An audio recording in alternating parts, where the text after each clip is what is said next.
Well, good morning, everybody. How's everyone doing today? I am in Fort Lauderdale. If you follow my other channel, you would probably realize I had a couple issues. um, I had to get tested coming off because you need a test, a PCR test to fly back to Canada. And something's gone on I'll tell you right after this.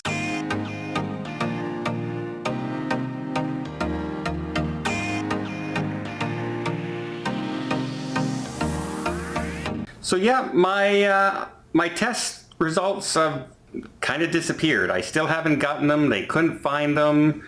All kinds of issues. Taking them on the final day. Celebrity Cruise Lines was great, like as far as dealing with me is concerned, and people. I have this one lady, Athena. She's been wonderful. She calls me every day to make sure I'm doing okay and how I'm handling things, and do I need anything. So she's been absolutely wonderful from the customer service point of view from Celebrity, so no complaints there. And they were kind of thrown a loop, right? They were thrown this curve where if you were doing a back-to-back cruise, you had to get tested, and you had to get tested at the cruise port again, even though they had tested people the day before, they had to do it again the next day. So they had a lot of frustrated people on board, and they were doing their best to handle it. And some people were like getting very, very irate. And I'm going, yeah, you know what? It's not the people down there's fault. They didn't make these rules. They're just trying to implement them. And then of course you had all the passengers outside that now had to get a test at the cruise port to get on the ship, which also changed just a couple days before we arrived back in port. And so they had to test people on the ship, and then they had to test people off the ship to get on the ship, and it just became a delay and setting everything up because they hadn't had this in place yet. Now they have it in place.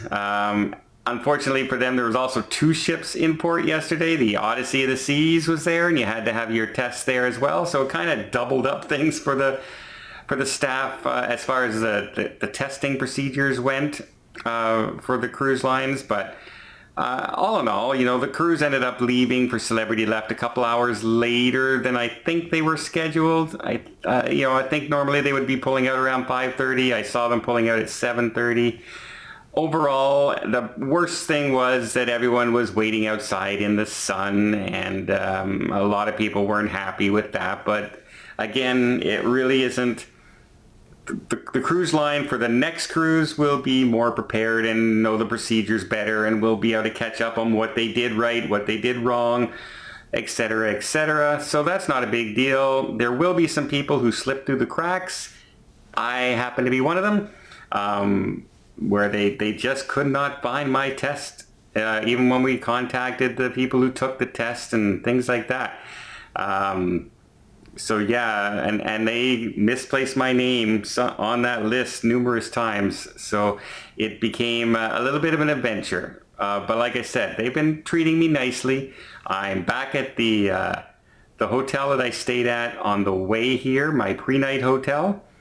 And they just told me to keep all my receipts and everything. Now remember, one thing Tony also reminded me of this as we were just chatting about it. My contract kind of with them was under the agreement that I will get a test on board to get my flight home. It has nothing to do with entry into the United States. I could have just got off and stayed in the United States another month if I wanted to. I didn't need a test to do that. So that is the reason that I'm still here, is because I need that test to fly. And I kind of said that, you know what, maybe that was not right of them letting me off the ship. But if I didn't need that test to fly, I could have just walked off the ship anyway.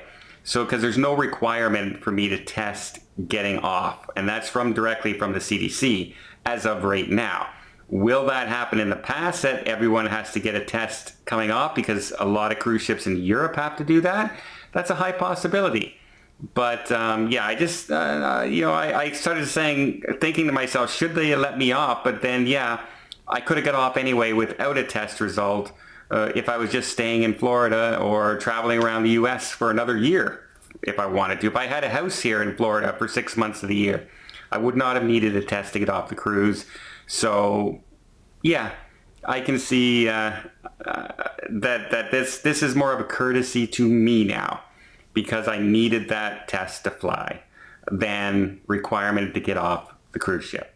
So they didn't endanger anybody extra or anything like that. So a lot of people thought, well, maybe they are endangering everybody. And no, they're not, because anybody could have got off. It's just like, if you're flying in the United States and you're flying back and forth, you don't need a test to get off the flight. You can just get off the flight and walk out. So I want to make sure that that's clear out there. But hey, I'm in an air-conditioned room, king-size bed, overlooking the waterfront. I can see the cruise ships out there.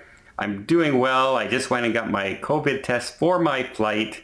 I'm here for a few more days because it takes 48 hours to get the test result. I need a PCR test to fly back to Canada, not the quick antigen test. And I wanted to get it done at the airport, because if they get it wrong, then I can say, hey, you guys did the test, not me. So I have that as a backup in case I have to cancel the flights again for any reason. Because who knows, knock on wood, that doesn't happen. Well, yeah, I'm stuck in Florida. But there are much, much worse things to be stuck doing.